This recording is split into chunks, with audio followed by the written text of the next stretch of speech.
Great, everybody. Welcome. Glad to see Regen team and community folks here.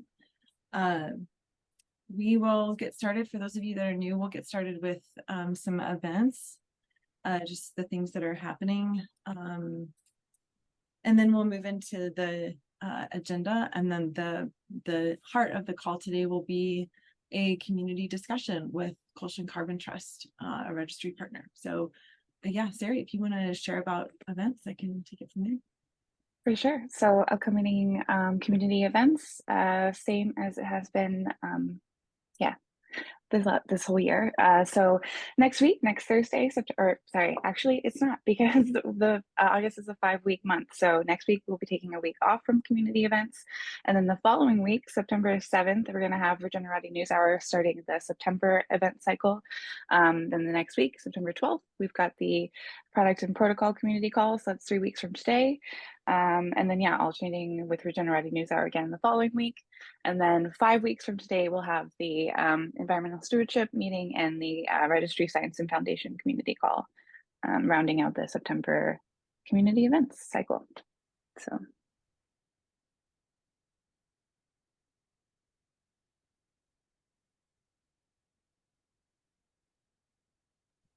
You're muted, Becca. On mute, yeah.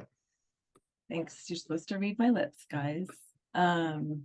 So instead of, I'm going to pop out of the presentation and actually share my screen on Hilo. So for folks that are new, we use Hilo as a community collaboration platform to share about events. And here's the invite link. You're welcome to go in. It's open and available to you. And what we're going to do during these community calls is just use the board as a way of sharing updates, like what's happening in the registry and science space. And so this has to do with external partners, internal things happening, funding opportunities, what have you.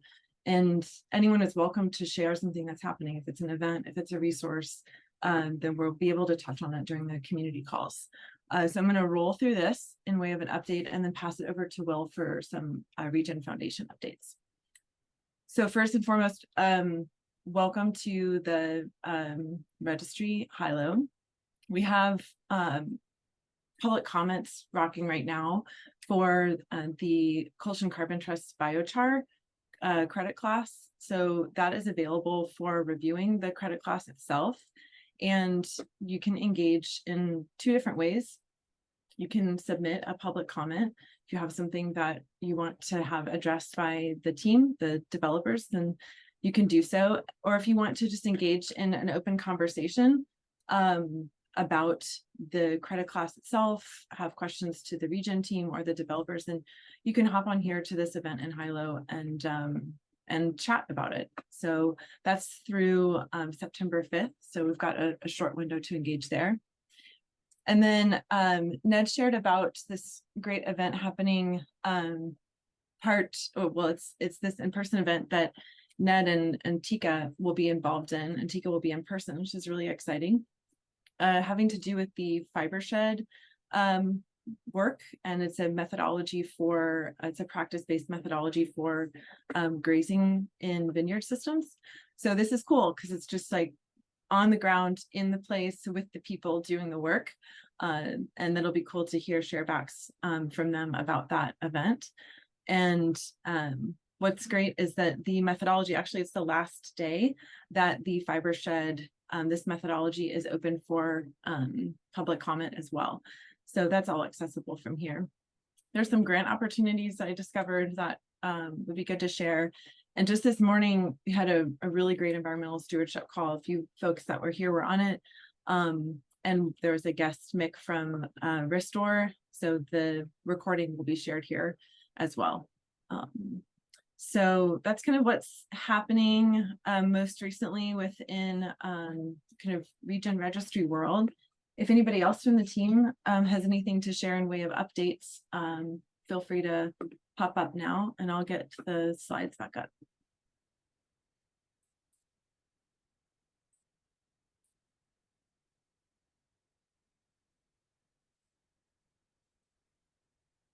Right, sweet. So Well, if you want to share updates on any updates on your end, and then we'll go into a discussion with Kulshan, who's here. Sure, yeah. So, hi everyone. A lot of our team's traveling right now, so a few people dropped in some material, and I'll just go through a few of their slides. So Shyla has a couple slides here about things going on in Africa. There's this Africa Climate Summit that you can read more about at the link, and there's also an event in Nairobi on September 18th that's going on. And Becky, you can go to the next one. Kenya's been looking at policy around blockchain, and Shyla actually got to join a meeting with the Kenyan regulators to help serve as an advisor to Kenyan policy there. So that was pretty cool that she got to participate in that. Go to the next one. We are getting ready for Climate Week. I'm sure you'll be hearing more about this in coming weeks. This is the third week of September. One of the events that Regen Foundation is co-hosting is with the Earth Law Center. And that's the event details are here, and we'll have some links to share about that soon. Next one. So the Community Staking DAO program is moving along. Howard, who's going to be sharing later in this call, was part of the first cohort of Community Staking DAOs. So this is the process whereby the foundation gets Regen tokens out to the community, and these groups participate in governance, such as the kind of discussion we're going to be having today. So the second cohort is kicking off in October. We have some confirmed groups so far, which we have listed here. We're still taking applications and recommendations. And one of the main focuses is going to be around methodology development in this cohort. We have a tokenomics working group. Max Semenchuk, his Twitter's listed here if you just want to look him up and haven't heard much about him. He's a product guy who's been working in token engineering commons for a few years now. The working group so far has a proposed budget of $100,000. We have at least 40,000 pledged so far and are looking for another 60,000 in commitments. We have an overview at the link. And some of the next steps right now are just getting some, we have a forum post that's linked at the bottom here, but if you'd like, that there's, we need to have some kind of like standing call, maybe a Discord, so we're working on getting those things going. There's this donor advised fund that we're establishing, so that way if people want to make tax deductible donations to the DAO or need to be able to fill out their own tax paperwork, we can also accept funds from other DAOs or individuals like that, so we can do both. But this will just help make the process a little more official. And we also need to determine signers for the wallet. So if you have proposals on who should be the steward of this shared wallet, because a lot of this will likely be USDC. Yeah, I guess that's the basics here. So Austin and I just participated in a gathering last week. There is not a lot of information that's been made public yet. I'm just trying to gather some links to see what I can share. But there's a group called Indigenous Commons, and they hosted this kinship return event right here in Western Mass that brought together a handful of Indigenous groups and then a handful of people. Essentially, I think the kind of broader space is in philanthropy, although philanthropy in a very loosely defined way, certainly not in kind kind of mainstream institutional kind of philanthropic approach. So that was a really great gathering to participate in, and I hope to be able to share more soon on that. And then I also just wanted to mention that right now the workflow for buying or selling regen and moving in and out of fiat is a little bit convoluted. It often involves a centralized exchange and then a decentralized exchange. This process is going to be streamlined by a partnership with Cato. There's a link here if you want to read up more on them, but essentially allows people just to, with a click and a credit card, purchase regen very, very smoothly. And it isn't just regen, right? People can purchase USDC and eco credits with credit cards as well with this integration. Yep. So we're getting going on that and should have more to share soon. And I think that brings me to the end of, that's the end of the foundation things. So at this point, it would bring Howard up. Yeah, I just wanted to take a minute before we jump in to give everybody a chance to share something that they're currently working on or currently excited about. I think it's nice to take pause to just say, like, we're all working really hard in our own little niches, and sometimes it's easy to not feel as connected to everybody working. So I thought everybody could just take a minute inside R&D and out to share something that you're currently working on or excited about. And I'll go first. I am currently really excited to be supporting and incubating methodologies focused on smallholder farmers. With right now, it looks like 2, maybe 3 different methodologies, and really like walking through those steps and getting them through. It's exciting, and I think it'll be really great for us to have those types of methodologies in Regen Registry. So I'd love to just like popcorn around and have people share stuff that's on their mind, that they're working on, and then we'll switch gears to chatting with Howard. I can do a quick share. This is Dave Fortson with Loa Labs and Regen Network Development. One of the things that I've been super excited about is I've been, and actually Rebecca, we should chat. I've been really eager to reconnect with my own bioregion. I've been kind of in refi Web3 land for the past couple of years, but I spent 20 plus years in ecological and social advocacy and policy making and related projects with my previous company. Anyhow, so I pitched to the local kind of regional nonprofit that kind of heads up all of the climate resilience work, the idea of creating a set of ecological finance tools for my area code focused on agriculture and blue carbon. So we're moving into a scoping phase, and really all of this is made possible in my mind by Regen Network and all frankly that I've learned, and also the tooling that's been built on Regen, which I'm largely going to center.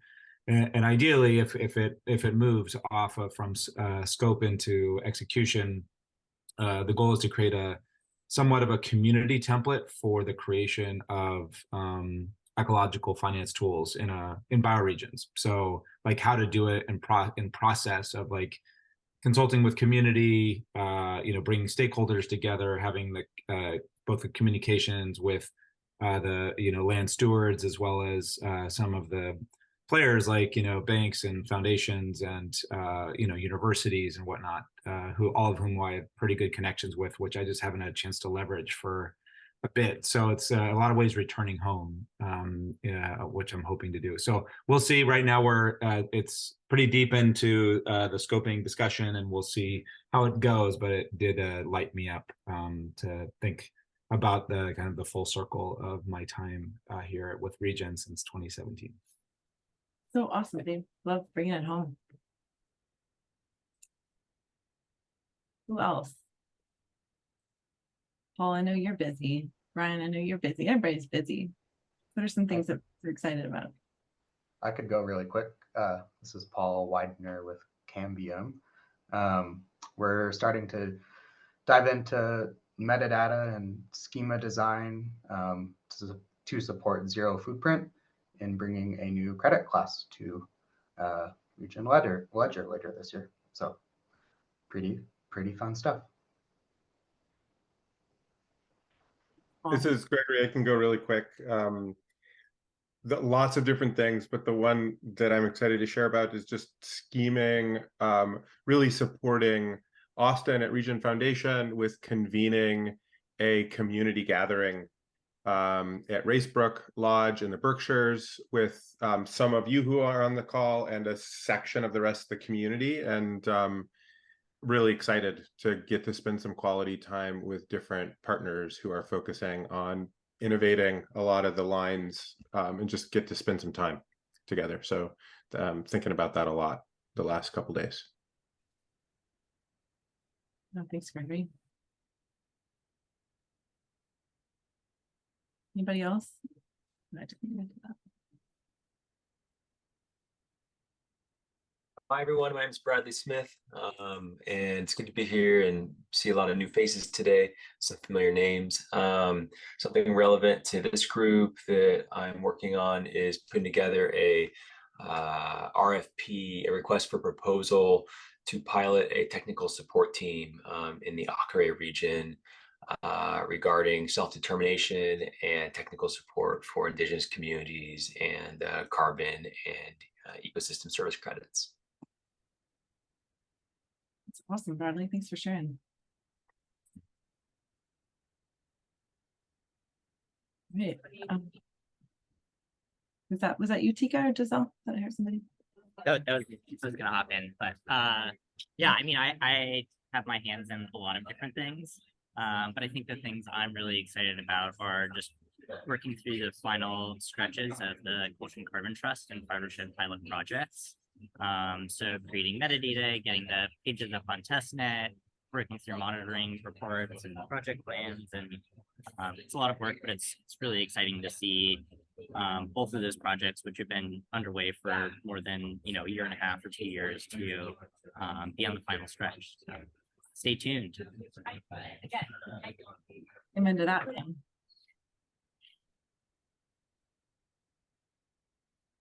Anybody else? Yeah, Ed, what are you excited about? Yeah, I'll briefly explain. I've had an idea I've been working on for years, and sometimes you just have to wait for a good time. But I've been working on big problem with regenerative agriculture or land stewardship is the expertise is mostly with the farmers as far as transitioning. It's the farmer consultants that are going around and teaching other farmers, their experiences, and especially regenerative agriculture is about the principles of soil health that are universal, but then it's about context. And so the idea of I'm working on a open source platform that's easy for everybody to use and is designed for farmers to be able to use and have the right categories and stuff to discuss with, and then have satellite sites that are around context. So either a company, an organization, or just a bunch of land stewards and farmers in a particular area that are trying to work together to learn and support each other. And because a lot of times people converting like this, they feel kind of alone in an island. Farmers have always dealt with that. They get pressures at the coffee shop, like, what are you doing? Why are you changing from what we all do? And so the idea is to build a network that would really work for the farmers to be able to communicate, and just trying to get other people interested in support for it. But that's what I'll share. Thank you. Thanks, Ed. Appreciate your perseverance in that space. Well, sweet. If anybody else has anything to share, please do so in chat. I am really excited when the Region Foundation folks put up this quote as the last one of their slides from Howard about permissionless credit classes, and Howard is a voice of both kind of a registry methodology and project developer, and as a CSDAO member. I think it's a really nice way to start this dialogue, and I want to kind of give everybody insight into what's happening at this moment, both in terms of conversations and developments.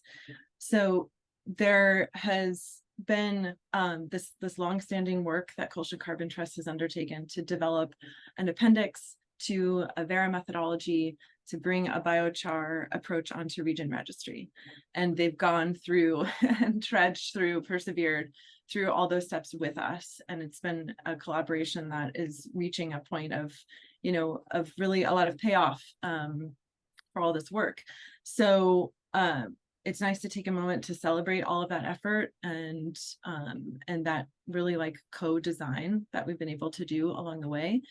So I'd love to be able to touch on with them, with you, Howard, and the other Kulshan folks that pop in and the rest of the team around what that experience has been like developing that appendix, going through that process in what is definitely like an open, composable, pretty free space, and like pushing against really like that balance of creating something new in a space that is pretty hell-bent on carbon in one way or another. So I'd love to touch on that. And then as this quote speaks to, we're at a moment within the network of discussing an active dialogue in Commonwealth, and I'll drop the link, around permissionless credit classes. And I'd love to take a minute to offer some context there, because I think this whole conversation will be able to thread through together. And what's happening right now within this discussion, and it's a discussion both within the Commonwealth thread, and there's a rather rich email thread that we're going to work to get onto Commonwealth, because Howard shared a lot of really insightful things, is that as a network, we're exploring bringing credit classes, instead of just being within the kind of domain of Region Network, to control who issues credit classes and how those are governed, to bring that out in the open and allow for a permissionless approach to credit classes. And I'm intentionally trying to speak in broad open terms so that we can all just follow along together. But within the Commonwealth thread, there's more context and background. But we are, on the registry side of things, we are holding the complexity of what it means to be a registry at this moment in time, and creating quality, unique credits that are really impactful, that are doing that hard work of regenerating ecosystems on the ground, and how those credits and credit classes that come from Region Registry sit next to permissionless credits that really reflect a lot of the innumerable ways that people could implement credit classes and regenerative work on the ground, like what Dave was referring to in his bioregion earlier. So there's this really nice tension that we're all playing with right now between like what the implications of permissionless credit classes are to both the space at large and Region Registry. So if you want more context and background, check out the Commonwealth thread. And then what we wanted to be able to really surface with Howard today are like his and the team's feelings about that tension and what they're seeing and experiencing on their end, and allow kind of more of that conversation to unfold as a community in real time instead of in email. And this is meant to be an open conversation with not just me and Howard, with everybody else. So I'd love for you to bring your questions. But let's go back in time a bit to the experience, Howard, that you've had with developing out the appendix, with deciding on region, with working through developing the credit class, which is now open for public comment as of today. Share a bit about kind of where you sit at your vantage point. Thanks for the introduction, Rebecca. And perhaps we can take down that quote, because I'm really going to be talking about the history of a relationship that started in December 2021 when I met Sam Bennett here in Bellingham, where we're place-based Kulshan Carbon Trust, and we met in town here, and he introduced me to Regen Network, which I'd heard about through the white paper, and had that fall pointed me in the direction of, an opportunity to apply to become part of what was forming as the first CS DAO, and to apply for a regen grant, which really was a inflection point in our young nonprofit. We had started out self-funded, and that was running its course. And the grant that Regen gave us enabled us to form a staff and to begin to implement our ideas for how we want to do the work of collaborative natural climate solutions. Our initial focus was a pilot project, and that's what we sought a grant for. We selected biochar, and that's a whole nother conversation, and frankly, a very rich one. I see it as the keystone natural climate solution, really the one that enables a lot of the other regenerative work that flows from land stewardship, because at least here in the West and other regions as well, the risk of wildfire is very clear and present, and as a way to attract people's attention, even if they're not themselves interested in regeneration, they are interested in avoiding the smoke and fire. And biochar, and I'm wishing I'm looking forward to this getting attention in the conversations about fuel reduction as so much better than the planned burns that are referenced now.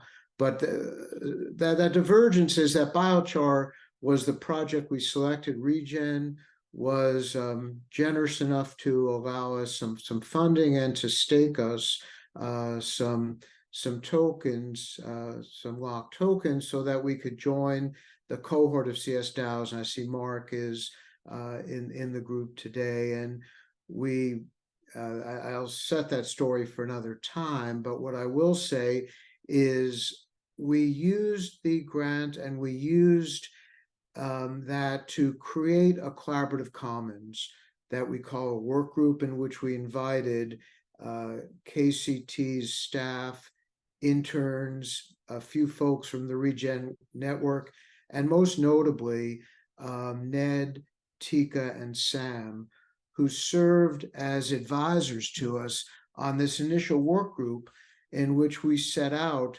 to solve the problem of how do you give value, how do you valorize the carbon that is conserved by the biochar process.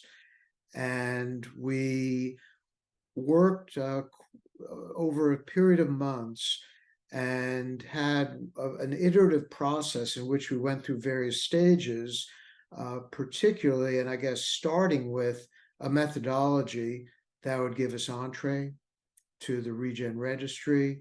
The Vera biochar methodology was a work in progress at the time, had not yet been adopted, but was in draft form, and gave us the framework we needed to know what it took, what kind of monitoring, reporting, verification, what kind of standards had to be set, so that as we took these credits to market after our pilot project, we would have something of value that would incentivize and really, I guess, incentivize the behavior that in and of itself doesn't have enough value to sell biochar to support all the work it takes to produce and apply it. So the carbon market in this use case is absolutely essential to change the behaviors. And our model for the Carbon Trust is to pilot, to which we did, again, having the benefit of the grant, and that occurred in late 2022. We conducted three local projects here in the Salish Sea region. We're in Northwest Washington, and we had 3 different projects to produce biochar. I'll spare the details.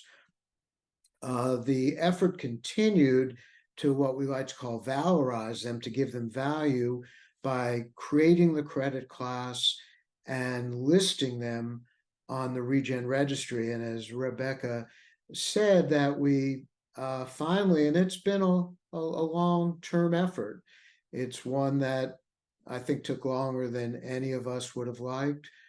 The reward for it is the process just got stronger. And I would say yesterday, when I found out that through the combined efforts of Sam, Tika, and Rebecca, that we went official, that we went live with the credit class, I was really had an upwelling of goodwill for the growth that we had together. KCT grew through this experience, and I got to watch Regen's systems solidify and take shape, so that when our conversations during the earlier stages of the process, our questions resulted in as many shrugged shoulders as answers. We came to conclude we were figuring it out together as we went along. And that wasn't my initial expectation, but the goodwill and the openness of the Regen team members to figure it out and be forthcoming, and to put in the hours to solve problems that creating the credit class entailed. I feel really good about the outcome. And I think next time, what took over a year, this time will take months.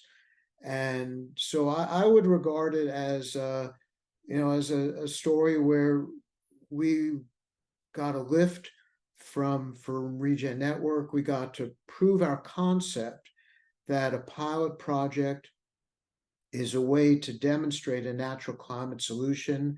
We got it visibility, and I'll just take one more detour before ending the story.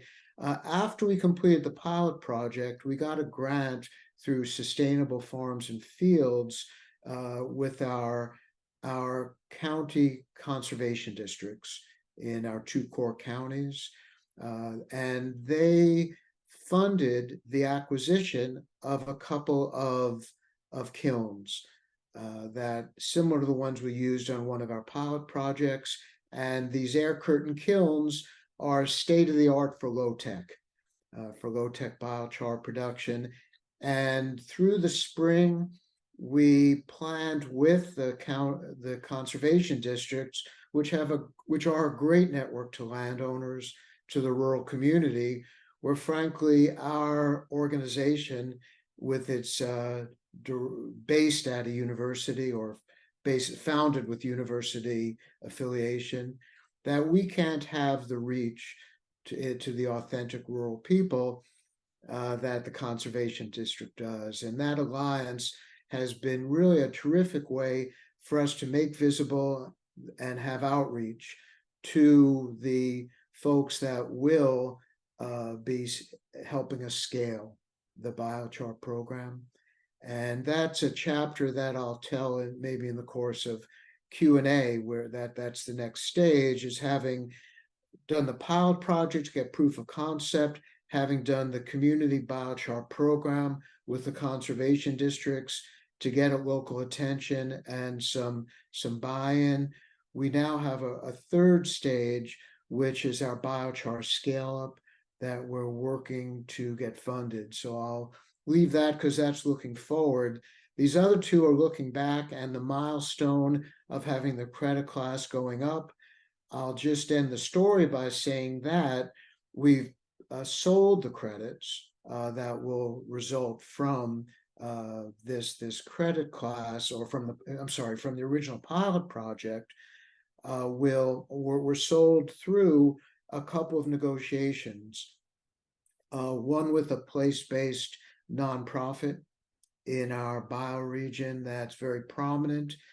We have, I'll quit rambling. I think that was one of the footnotes, is that having gotten launched through the initial grant, having had the experience with the work group, the collaborative commons with the Regen Network team and others, we really have been able to evolve a strategy that puts us in a position to scale up biochar that, if we're successful, will really become a commercial establishment at the landscape level. That's our goal. It's going to take some time, but we feel like we're on a trajectory, and that launch and the milestone now of having the credit class and the confidence we got by having, I'm not sure I can mention the buyers, but folks, one a very respected national institution, the other a very respected local institution, who regard biochar credits as deserving a premium because of the way they're made, the co-benefits, and the fact it's real carbon removal that you can hold. There just ain't a lot of debate about whether biochar is sequestering carbon. So we're feeling really good about that and optimistic that this next stage is going to really open the door. So I'll yield the talking stick, and thanks for the opportunity to tell my story. Great, Howard. It's nice to sit with that for a minute. I think we're so oftentimes just moving on to the next step in the process and not really treating it as a milestone, but it really does feel like every step along the way has been a proof of concept for us as a registry and for you all as an org. So it's nice to hear that in full.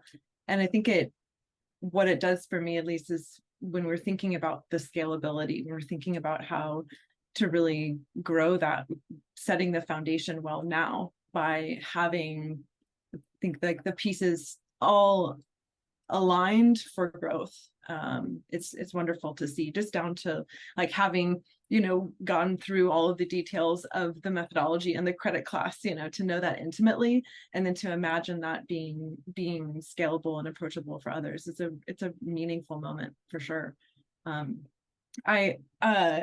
Something that you had said, I think it was in the email thread, I'm not sure, but about how the central part of your work is about being able to scale these carbon trusts and about sequestering this carbon and in a much more stable form within this biochar. But you're also, it sounds like you're wrestling with the place of biodiversity next to that, and how we want to be able to focus on carbon sequestration, but really have these strong co-benefits in the brand, in the marketing, and in the methodology. Can you describe the kind of like come for carbon, stay for biodiversity thoughts that you've been obviously wrestling with? Yep. Well, thanks for that question. And it goes back to that work group and to the effort that Ned, Tika, and Sam put into it. Part of our original scope was to have the eco credit include co-benefits.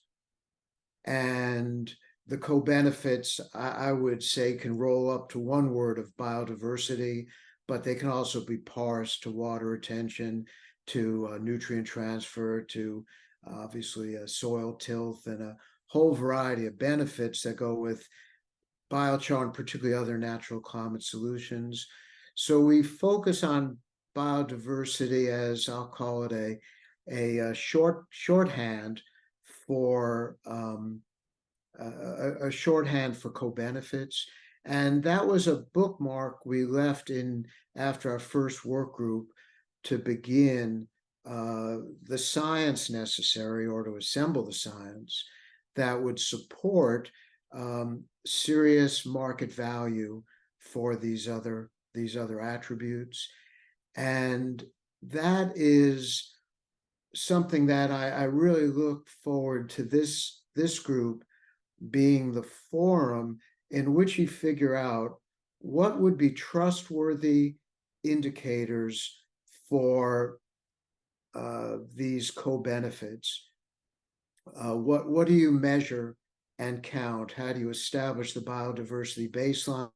How do you do all this stuff without spending so much money on laboratories and science that there's no value left over to the land stewards and the project proponents? And to me, that's the next frontier. And I know lots of folks are working on them, cheering them on. I don't have the science or the technical background to be much of a contributor, but I believe that's where this wants to lead. And I think biodiversity is the language that people on the outside will respond to. Co-benefits is the term that we started with and the way I think about it, because in our bioregion, I think most everywhere, the ability of soil to retain water, to transfer nutrients, to support diverse plant growth and the rest of the ecosystem is what we're trying to accomplish.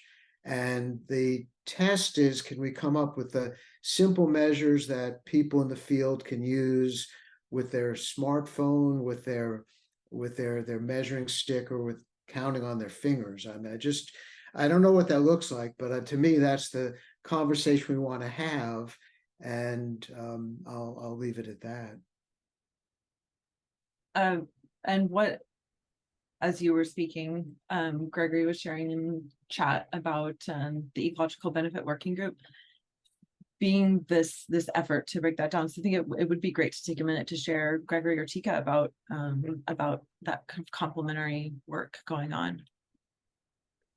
Yeah, well, so over the course of, I guess it's probably been almost 4 years now, the Lexicon of Sustainability, which is a not-for-profit based in California, has run a set of sprints with a bunch of stakeholders that started with Region 1, which included us and ESMC and Open Team and Nori. And I mean, it was everybody. It was just a hodgepodge of different groups, and then matured. And right now there's a sprint running that they're calling the Ecological Benefit Framework, EBF sprint. And I believe Tika and Ned and maybe others are participating in that, maybe other people on the call as well. And what Douglas, who's kind of the, I don't know, gris eminence behind all of this process, his vision is to completely replace all of the clutter and confusion around ecosystem services and co-benefits and SDGs and ESG and all. It's just like a mess, word salad kind of thing, with a single unified, what they're calling the ecological benefit framework, which includes soil health, carbon and climate, biodiversity, justice and equity, and sort of like I don't remember all of them, but there's sort of like a sequence of them that then is modular and relates to, in a taxonomic form, the specific measurement and monitoring approaches, the specific monetary valuation processes, the specific stakeholders, etc. And I think it's moving in the right direction to really accelerate what you're doing, for instance, as a credit originator and a credit class developer, to kind of have that common language and to lean in. Also, it's open source, it's a big working group. And so to the degree to which we find gaps in it and we're like, oh, there's a much better way of approaching this, it also has that spirit of we can kind of be contributing and framing things out. So that's kind of the update there. I think Douglas offered, I was on the phone with him the other day, he offered to give Region kind of you know, an overview from his perspective about the traction that he's seeing in different groups adopting this, and so maybe we can do that and record it and throw it up into the mix and then lean in. I don't know if you have anything to add, Tika or Ned, to my kind of just summary there.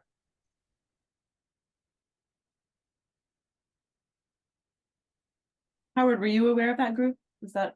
No, I was just writing a note to Gregory thanking him, because that is what we've been looking for, as a place to plug in, because we're not the experts. We're just trying to drive a process, and having experienced people doing that work is very, very encouraging. Yeah, and I think they'll have a more public announcement too, that they're shooting for around. You don't want to get my real right before. I know you do. We'll be sure to share Region channels as well. Sorry, I'm in a bit of a loud coffee shop, but yeah, the Lexicon is targeting to share this work. That's pretty impressive. I was, and a couple of us participated in the interviews to projects, and just how thoroughly they're really gleaning a lot of information and feedback from all these individual projects that are working through the tactical steps of it. So I think you definitely appreciate it. Time flies. So Howard, you have expressed thoughts, concerns, reflections on the permissionless credit class discussion going on in Commonwealth. And it should be shared that this is at a discussion moment. It's not at a voting moment. So this is a great opportunity to A, clarify that, and B, really let you have the floor to share what you've been seeing and feeling. I think there have been some questions around what are the implications of this to quality and integrity of the eco credits that are coming out of the region registry, next to these kind of bioregional and play your own game sort of permissionless credit classes. So please share some of the thoughts that you've had with the group. Okay, well, thank you. And it really had to do with the confluence of my prior life, in which I worked in corporate sustainability, and the importance of, let's call them gatekeepers, to verify information as reliable. Things would get audited as a routine to make sure that that what a company was saying and doing was well. Anyway, the point was that I got nervous with the idea of permissionless as uncontrolled, and something out of control has a bad reputational risk in the world of a lot of the credit buyers who are going to be in organizations that are used to maintaining standards, and often bureaucratic and foolish ones, but nonetheless having standards. And so the conversation that I got involved in, I had a really meaningful exchange with Gregory that helped clarify my thinking a whole lot. Because again, I come to this, and probably one of the few folks who spent decades in corporate sustainability. So I bring that vantage point and bias. And I heard permissionless. I said, well, that's not going to survive audit. That the reputation of Regen is using science, as having people who are going to apply standards. That's the protection that lies behind eco credits. And as Gregory and I carried on this conversation, my view broadened, and that quote you had posted is a much more evolved view of worrying that if, and it may just be a matter of branding something as permissionless, make it a positive thing to to take the attributes that we want it to have rather than what it's not. And the where I am now on this question is, how do we get eco credits to be separate in the buyer's mind from all the controversy that swirls around the carbon credits, as well publicized in recent months? And how do we, and I think there are lots of opportunities here to brand through the inspiring mission of the Regen network, to make eco credits something that people understand is more than carbon. It's climate resilience, it's climate restoration, it's carbon removal. And that would be the way I'd like to pivot this permissionless, is to set standards that to be an eco credit you have to achieve, whether you go through the process that I talked about earlier of creating a credit class with the excellent help of the Regen team, or you do it on your own accord, that there has to be some filters so there's assurance that these meet the the quality standards, that these in fact are real, they're additional, they're authentic, and all the rest. And that was really what was originally a concern, or now see as an opportunity for us and all of us to have a concerted focus on what makes an eco-credit special, and how do we have these credit classes flexible yet consistent in the fact they're better than those financialized carbon credits. And to me, that's this opportunity now is to distinguish ourselves from the commodity, the financialized, and to give regeneration a meaning that people will that meets them where they are, and have eco credits branded in a way that speaks to that. So anyway, that's how I'd been thinking about it, and I hope that wasn't too vague. No, not at all. I'd love to give like Mark, if you have any thoughts that you want to share in response to this, because I know this is something that that we've talked about as well. And then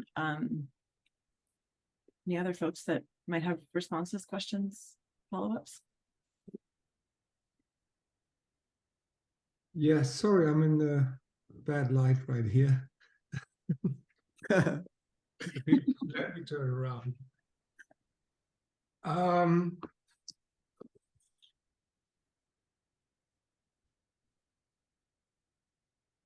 I'm not so sure this is, I mean, I understand the concern, but I'm not so sure this is the actual,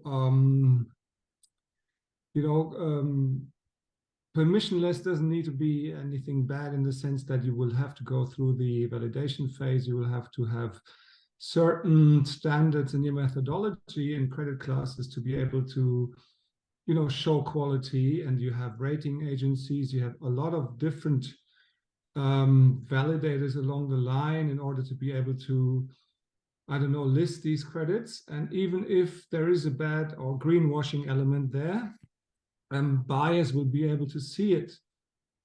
And so I'm not so worried. I mean, I understand the worry, and I think it's a good idea to look at quality and to look at brand quality and all these things. But the market at the end of the day will regulate to a certain extent what is a high quality credit and what isn't. And so at the end of the day, you want to open up gates to grow this ecosystem in the first place, and grow the pie and see where it goes, and not to be too strict and limit yourself in order to look at only the idealist dreamland. I mean, in a bad way. I mean, I don't really mean that. I actually am on the side of Howard, but I see where it's going, and I see where all the other registries and eco credits are going, and I see we have to look at how to basically engage buyers, engage the market, and see how we make it easy for people to do things, rather than to grow Champions League or elitist niche that is not going to be relevant at the end of the day. Yes, agreed. Thanks, Mark. And I think what you're saying is echoed in what Giselle shared in chat around, if you are, and Dave too, around Yelp. I mean, if we're being transparent and we're using a consistent system to be able to compare these different credits, then they're all going to be, thriving and surviving in a market next to each other. And that's certainly the goal. I know Gregory has something to say, and we've got, I don't mind staying on for another couple of minutes, so if people want to keep sharing, but go ahead, Gregory. And then Ed, I believe you had your hand up too.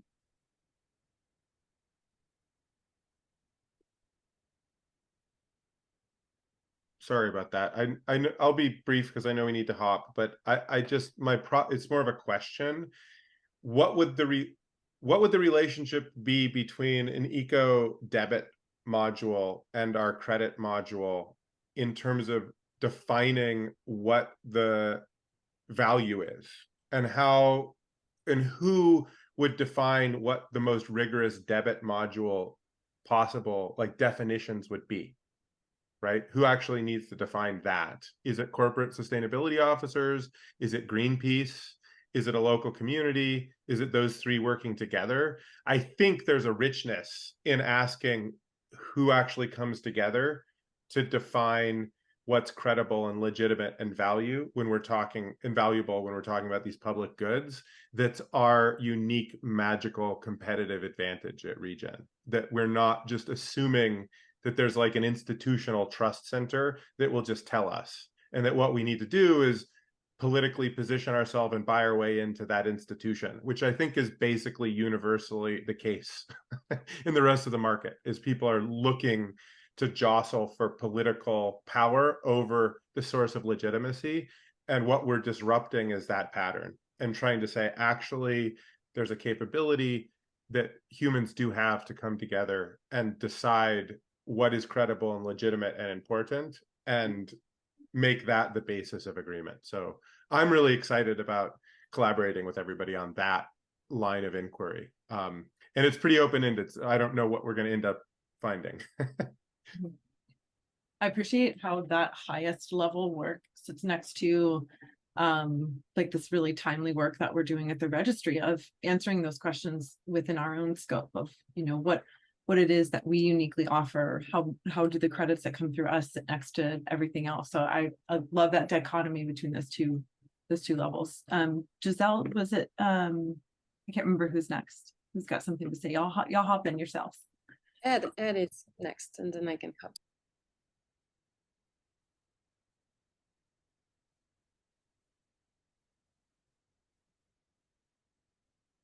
Or I can. Oh, I think we lost him. Go for it. So yeah, I just wanted to answer. Yeah, since the beginning, you know, when we created the first native credits and the methodology within a region, we were thinking about all those questions, and we decided to go with the carbon plus, which meant more than carbon. And the idea was that we would have, even if the quantifiable unit was based on carbon, we would have other metrics as well to support the trends that we were seeing from the carbon. So I think I fully agree in that we should try to think about quality also about, you know, if we are looking into holistically into the credits, if that it's going to be kind of the big difference, because you can be as accurate as you want with only one metric, carbon. You can be like generate the perfect methodology, be as accurate as you want, have all the technology there, but then if you just are measuring one thing, you're failing to see the whole. And regenerative means that we are seeing it from the different angles of what's happening in the whole environment. So I think when we talk about quality, there's no way to escape from that in this space where we are thinking about regenerative management. So yeah, you're seeing Howard those as a good criteria. We are thinking about ratings, about scoring, about filtering, but those would be more within the lane of native. And I think the permissionless lane would be more self-regulated by the market, but there should be requirements about transparency, so that, for instance, buyers really get the information they need to understand what they are buying, which is, I think, one of the greatest pieces among the holistic perspective. So yeah, I just wanted to add that. Thoughts, follow-ups? I'll take this on to Commonwealth, but it really occurs to me that quality equal brand value and the reputation of Regen. And as we saw with Vera, it doesn't take a whole lot of bad breaks to get thrown into under the bus. I would really, it occurs to me, and I appreciate the parsing of what quality means. I think that's spot on. But I think if it's permissionless, there ought to be some kind of a rating that Regen does and it can be community-based and democratically done. But I think a rating to not rely on transparency alone to be the basis for certifying these credits as ready for market on the registry.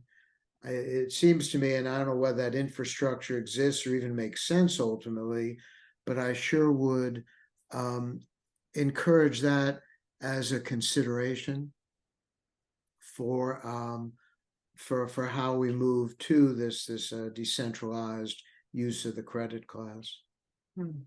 Thanks, Howard. I do excited to have you consolidate your thoughts into a Commonwealth post. I think that's a like an important artifact to have, and same for you, Mark, and others. I think that a lot of that will inform the time that we'll have at Racebook to circle up as kind of a community, but also just as a registry and science team to be able to really absorb what we're hearing from others instead of just kind of that echo chamber within region itself. So really welcome your thoughts in that thread as something that we can refer to and like really honor the ideas and the needs that you see. Anything else to round us out? Paul, you've been mighty quiet. Those are all, I mean, I'm right in the middle, like bouncing back and forth, but I like the idea of it having more community engagement, like in like the voting or like what Dave said, the Yelp kind of idea. I think something like that is pretty interesting, but yeah, also feel like the market will kind of dictate things as well. So yeah, well, in your unique position too is that I feel like you have contacts on both ends of, you know, both the like the programmatic and like how something actually shows up in the world, and then the technical, you know, underpinnings of it all. So like your insights are really welcome to like tie those things together and think about how we actually build something out like that, both within the realm of permissionless credit classes and region registry, and then how those two intersect. Yeah, I think the existing registry too could benefit from a lot more, yeah, I guess, programmatic transparency. So it'd be cool to like maybe interview you, Howard, like what would the system look like that lets you actually dive into the data and the transparency to make it make you feel like that's good enough. Because that still is something that's missing, obviously, but. Good one, Paul. What you got, Mark? Round us out. Yeah, well, I think exactly along these lines. I mean, if you want to pivot to creativity and you want to open the you know, the floor to people to bring up, you know, the best of their own ideas and projects, I think permissionless can be a way to go. You doesn't have to be necessarily, you know, greenwashing or bad kind of things, but it can be also surprising and you know, that's what you want to have. And so I think doesn't necessarily have to be the greenwashing space that you're worried about. No, there's a plan that we want to have in place if we want to be really intentional about it. And if you see in the threads on Commonwealth, the hesitations and thoughts that we've shared, and Ned, I don't know if you want to kind of end us with some of your thoughts that you've had about kind of like timing and how the focus right now is really needing to be squarely on region registry and doing that well and trying not to like open all the doors at once. Would you be willing to kind of end us with some of your thoughts? Well, Giselle's got her hand up, so. Oh, sorry, I missed that. Let Giselle go. No worries. No, just a brief comment. When we were thinking about testing assumptions and thinking about how market could be regulating, I think one thing that we need to think about is that it's not just one way. So there's a feedback and there's an influence. There's an opinion that we can bring, and if we are showing up as thinking that it's important that co-benefits or other metrics are so important that we need to think about it in a holistic way. That's something that we can also teach the buyers and teach the market. So, and that's only one example. So I was thinking about how we can also influence a little bit to the meaning of quality for the market. And I mean, like Becca said, but for me, it's mostly timing. I'm really excited about the idea of a permissionless credit class. I think it's great. I don't think this is the right time because we're still trying to get things together within the registry to get credits on chain and all that. And I'd like to see us continue to focus on that rather than get distracted by something else for another 6 months or year or whatever. So that's part of it. The other is just, impressions. So if, for example, we open up the floodgates right now and people, it's quite possible we're going to have people coming in with standards that are much more rigorous than what we have. So I think that's a possibility too, which would be fantastic. But we'll probably also have some groups that have standards that are lower than us in Region Registry. And I think if the press gets a hold of those before they get a hold of kind of the successes of Region Registry now, that's going to run the narrative. Then we won't even have buyers coming in to see what we have to offer. They'll just say, oh, well, Region's the place where you can get just about anything you want. And, there's a lot of garbage on there that you'd have to sort through. So I don't see it as a technical thing. I think, we have the technical smarts to create interfaces so buyers can go through and find out what they want and all that. That's not a concern, but it's more just the initial impressions that people are going to have of Regen Network. And I think it's important to have those initial impressions really solid before we get too loose in standards. And again, this is outside of my realm of expertise, so I don't know if what my thinking is good or not, but that's just my thinking. So that's it. Show me an expert, Ned, and then I think we're all on a pretty level playing field here. I really appreciate you all and this conversation and all of the work that everyone's doing. Thanks for your time. And aside from Commonwealth, please willingly use Hilo to share any thoughts, concerns, questions, resources at any time. I'm happy to keep the conversation moving and hope everybody has a good rest of the week. Thank you, everyone. Everybody, take care.